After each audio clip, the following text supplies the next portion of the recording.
Today we're going to talk about 10 masculine principles that has always been true and will always probably be true. And in today's world, these timeless principles are needed more now than ever before. So let's start with a hammer blow, shall we? Your life is your fault. This is just a harsh truth of reality.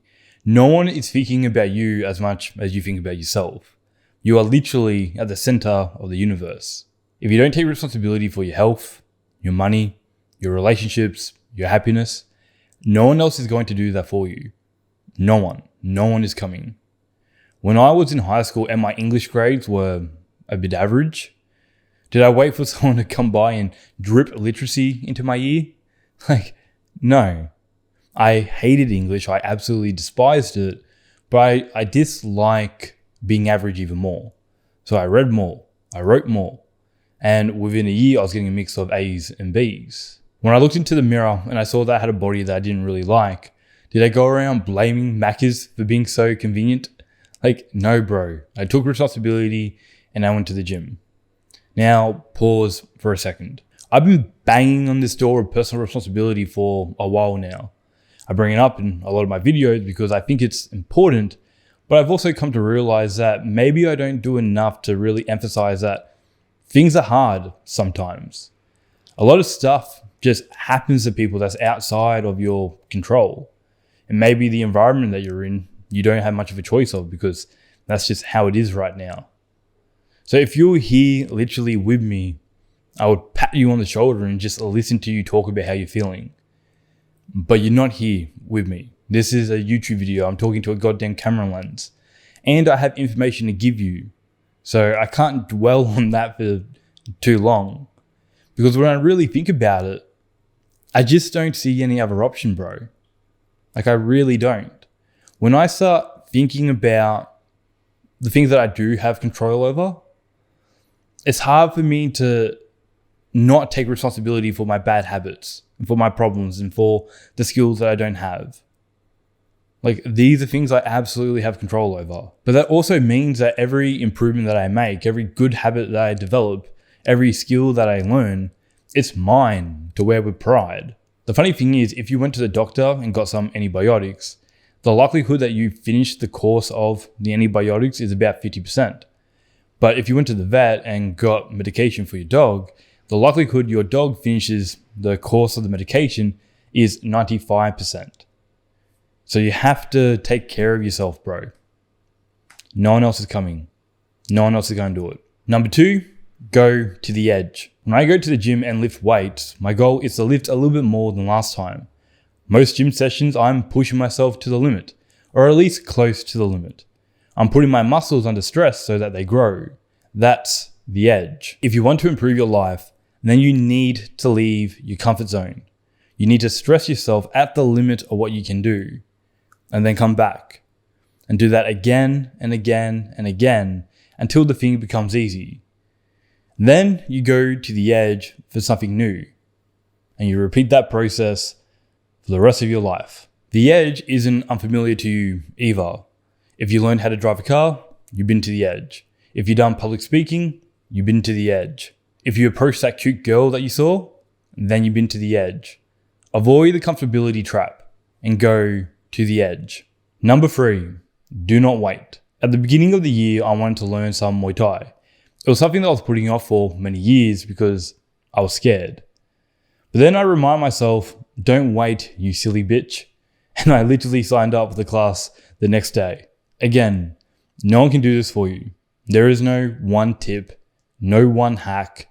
You have to start yourself. I can't remember who said it, but they said something along the lines of, a trait I've noticed in successful people is they minimize the time from idea to execution. If you have things that you want to do and you're not doing them, then ask yourself why. Have that honest conversation with yourself. And always remember that there is never a good time.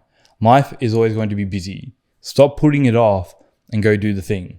4, ground your pole. You guys know I love analogies. So imagine you're navigating through a forest with only a compass. You don't have a map. And as compass do, they always point north, no matter where you are or what direction you're facing. Purpose, direction, and freedom is the pole that your compass is pointing towards.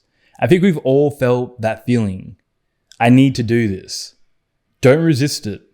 Follow your curiosity, your interests, your instincts. I felt it when I was an operations engineer. I knew I didn't want to do this. I wanted to have a new adventure. I wanted to experience living in a new place. And so I found a job that excited me, and soon I moved, despite the risk and uncertainty. Like in a video game, you're not given a map, but as you explore, have new experiences, fail, and overcome obstacles, you unlock different parts of the map. You're getting the small answers to the big questions. Who are you? What do you want? The small answers provide feedback to how you like to live your life, what living true to yourself actually looks like. Over time, you build certainty around yourself, your goals, your values, what's important to you. And developing certainty around these things grounds your pole. It gets easier to know what's acceptable and what isn't.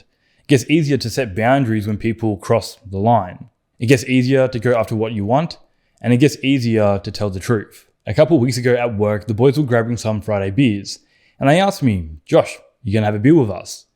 In the past, I would feel obligated to hang back and chill with them for a bit. I may not have a beer, but I wouldn't leave. These days though, if I don't want to do something, I'm not doing it. I told them, not today, have a good weekend, I'll see you Monday. And then I left. No excuses, no reasons. It's a little thing, but it shows growth in myself about who I am and also displays certainty about what I want. Number 5, be that guy. A huge aspect of our quality of life is the quality of our relationships. How would you like to be treated? What kinds of people do you want in your life? Well, be that guy. Be the guy that you want to hang around. Model the behavior that you want to see. I want people to tell me about their problem when there is a problem. So I need to model that behavior myself. Last week, my boss said a statement in a team meeting about some use of equipment that impacts my work. He didn't talk to me about it beforehand, and I wasn't in that meeting. So when one of the boys came to me like, hey Josh, do you know about this? I was like, nah, I don't like that. And I confronted my boss about it, and then we sorted it out. Don't get me wrong though, there's always a risk involved. When you model the behavior that you want to see, you risk repelling people who disagree. But that's okay, because you probably don't want to be around those people anyway. But that also means that you pull people in who do agree, and you give them permission to be themselves as well. Let's say you're a guy who likes to express yourself to your partner, but you never do that. You never model that behavior because you're scared of what she may think of you. And so you don't find the girl who wants that in a partner as well. Be that guy. Model the behavior that you want to see, and then you'll be with people who want to be with you. Number 6, no broken promises. Principles are ideals. You won't be able to satisfy all ideals at all times because you're not perfect. But they do provide you something to aim for, something to strive for. And this principle is no different. You need to keep your promises. You need to do the things you say you'll do. And that includes the promises that you make to yourself. I try my best to stick to this standard as well. If I promise myself that I need to get up early to work on a video, then I try my best to make sure the promise is kept. For example, this morning I need to get up early to film this YouTube video. But full transparency, sometimes I do break the promise.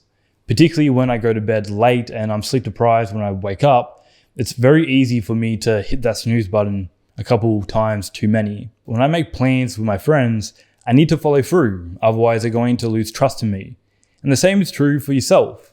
When you constantly break the promises that you make with yourself, you are going to lose trust in yourself. And that just leaves so much space for the mental demons to come in. My worst days are the days where I don't keep the promises I made to myself or to others. And if you struggle with this, try lowering the bar. Only make promises that you can actually keep. Know where your edge is. Number 7, intention is the goal. Here's something that I notice in myself. If I scroll on Instagram Reels or YouTube Shorts for 2 hours plus, I always feel terrible. But if I sit down to watch a 2-hour movie or a couple episodes of a TV show, then I don't feel anywhere near as bad. Why is that? Well, it's all because of intention. I never intentionally decide to spend 2 hours scrolling on my phone. I start and then I get stuck in the dopamine loop, and then before I know it, 2 hours has passed. Whereas for a movie, I sit down with the intention to watch that movie for 2 hours. And if it's in the avoidance of work, then it's a broken promise and I feel terrible. But assuming all my work is done and I'm just trying to relax, then there is no negative emotions around. The goal isn't to work endlessly. The goal is to be intentional with your time. Everything that you see in that movie is intentional.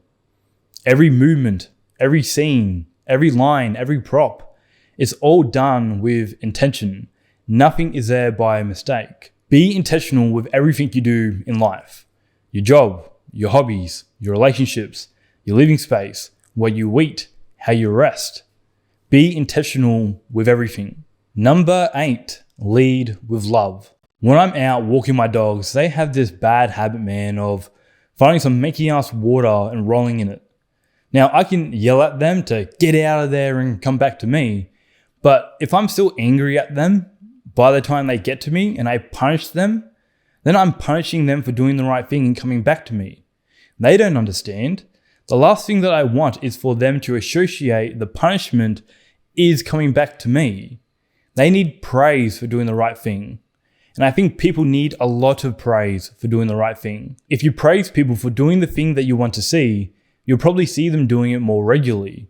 You need to model the behavior that you want to see. Now, one thing that I could actually be much, much better at is being more openly warm to people who I don't know. Sometimes I have this habit of coming across as disinterested or cold, which obviously pushes them away. But as they get to know me as a more relaxed and relatively open guy, I find that they also open up to me relatively easily as well. I think a key reason for this is that when we're having a conversation, I make the intentional effort to listen to them, to lead with love, not criticism. And hopefully, usually by the end of the conversation, they can leave feeling seen, heard, and validated. And of course, if they're asking for my opinion, they will get it. Number 9, feedback is welcomed and appreciated. A little over a year ago, I made a video about does society hate masculinity? And in that video, I was really trying to bring more energy in the way I was talking to the camera. More volume, more differences in the rate of speech that I was using, trying to increase my vocal range, the tonality, and really just trying to make it more entertaining. One of my friends kind of reached out to me after they watched that video and was like, hey, I know you really well and I can see what you're doing here. It looks kind of unnatural and maybe like you're a little bit stuck. I think if you got a bigger space and maybe a standing desk, then it'll free you up a lot more and you'll look more natural. I welcomed and appreciated the feedback. It came from a good place, and I also agreed. Having more space to film and record was a big reason why I moved out of the share house and into my own apartment. A couple of weeks ago, when we hit 1K subs on the channel, thank you everyone by the way, the same friend reached out to me and said congratulations. And he also mentioned that I'm looking very natural on camera now, which is great to hear because it is something that I get in my head about. I want my friends, particularly the guys who I respect in my life, to give me feedback and to hold me accountable in what I'm trying to do. Number 10, your desires are not dirty. I don't normally talk about things that I'm going through right now on the channel for a couple of reasons. The first is I want to give you the most value that I can, which is breaking down the problem, giving you my insight, and then giving you a type of framework that I use to solve the problem that I used to have. And I also want to keep some degree of separation between my personal life and also what I share. But I'm making an exception for this one because I think it's important. When I was younger, I was very embarrassed about my desires. I would get embarrassed about having crushes on different girls at school, and I would even be embarrassed about what music I listened to. It wasn't just a shell that I had, it was a nuclear bunker. I was so embarrassed by my desires, probably because I was afraid of other people judging me and not accepting me as I am, that I ended up suppressing them rather than expressing them. I felt so much shame about feeling attracted to girls at school that I would hide it away. And while now I am a lot more expressive with my intent, because the suppression has been a learned behavior, it has led to some complications further down the dating process, if you know what I mean. And I will come back to this when I have some more perspective on what I think and how I feel about it all. For now though, just know that society has become overly sexualized, and you may feel that your desires are dirty. I'm here to tell you, bro, your desires are not dirty, they're normal. You need to understand that the masculine is attracted to the feminine. And that's not exclusive to women either. It's anything that has an essence of beauty. Nature, beer, musics. They're just some quick examples that come to mind. You may want to desexualize your brain because you've been told it's a cheat code for men.